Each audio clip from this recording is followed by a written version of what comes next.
If there is one totemic service that remains sacrosanct in any NHS crisis, it is cancer care. But staff shortages at one specialist hospital have become so acute, they're warning it could even consider cutting back or delaying cancer treatments. This, according to a leaked memo from a senior doctor, Oxford's Churchill Hospital in the frame. Officials say there is no change to chemotherapy treatment that have been made or planned to be before thorough consideration. But is this a reflection of the huge pressures which hospitals are having to cope with? From Oxford, our Home Affairs correspondent Andy Davies has this report. Peter Stead is 64 and lives in Radley near Oxford. In 2016 he retired as a lecturer. A year later, last August, he was diagnosed with cancer. I have a bowel cancer. It started off as a bowel cancer and it spread to my liver, and it wasn't diagnosed until after it had spread to my liver. So the prognosis is not good. They tell me I'm incurable, so I'm on palliative and life-extending care. And the chemical is pumped then for the next 48 hours through this tube here. He shows us his treatment regime at home. And the tube then goes into my arm through this, it's called a PICC line. But every fortnight he also has infusions administered in the Churchill Hospital in Oxford, which today became the latest focal point in the story of a health service facing huge challenges. In the Times newspaper today, it was revealed that exactly a week ago, the head of chemotherapy here, Dr. Andrew Weaver, emailed staff warning of a very difficult situation. They were down roughly 40%, he wrote, in the establishment of nurses in their day treatment unit. And that meant, he said, having to delay chemotherapy patient starting times to 4 weeks. Which is roughly how long Peter, who considers his treatment excellent so far, says he had to wait.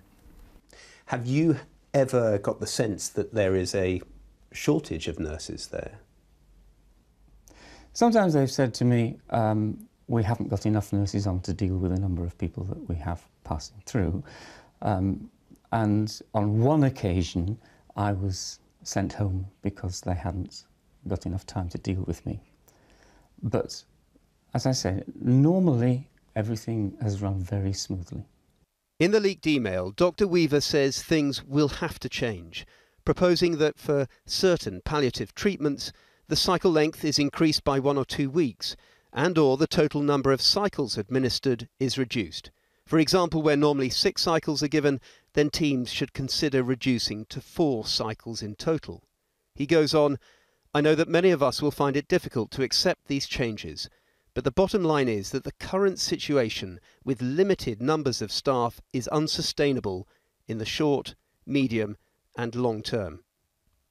This idea being mentioned in this leaked email of possibly reducing 6 cycles to 4, what are your thoughts on that? Because you're in the middle of this. Well, absolutely, and clearly it's very disturbing. And if it's because of staff shortages that these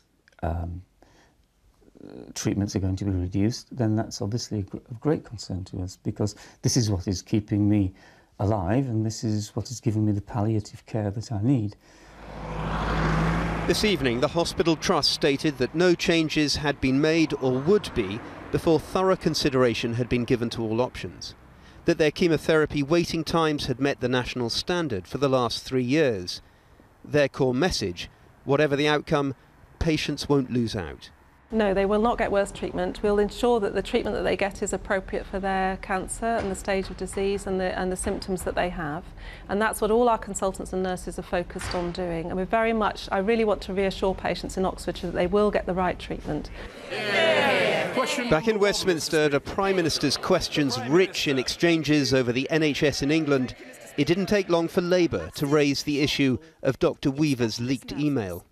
Will the Prime Minister apologise to cancer patients and their families for this appalling situation? I say to the Honourable Lady that the Trust has made clear there are absolutely no plans to delay the start of chemotherapy treatment or reduce the number of cycles of treatment given to cancer patients.